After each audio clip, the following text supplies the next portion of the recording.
కామారెడ్డి జిల్లాలో వర్షాలు దంచికొడుతున్నాయి. ఎడతెరిపి లేకుండా కురుస్తున్న వర్షాలకు బాన్సువాడ పట్టణంలోని ఎక్సైజ్ కార్యాలయం నీట మునిగింది. కార్యాలయంలోకి భారీగా వరద నీరు వచ్చి చేరింది.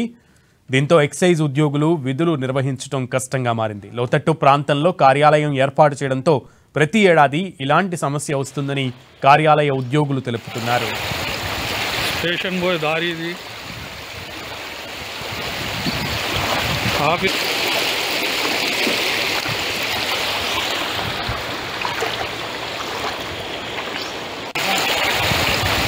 స్టేషన్ పోయే దారి ఇది.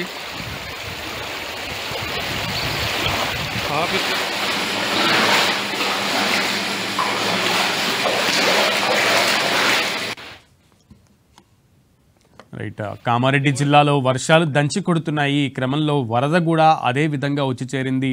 వరుణుడు తన ప్రతాపాన్ని చూపించడంతో కామారెడ్డి జిల్లా వణికిపోతున్నటువంటి పరిస్థితి. ఎడతెరిపి లేకుండా కురుస్తున్న వర్షాలకు బాన్సువాడ పట్టణంలోని ఎక్సైజ్ కార్యాలయం మనం చూస్తున్నాం. ఎక్సైజ్ కార్యాలయం మొత్తం కూడా నీట మునిగినటువంటి పరిస్థితి. కార్యాలయంలోకి భారీగా వరద నీరు వచ్చి చేరినటువంటి దృశ్యాలు మనం చూస్తున్నాము. ఉద్యోగులు విధులు నిర్వహించడం కష్టంగా మారిందంటూ కూడా వాపోతున్నారు.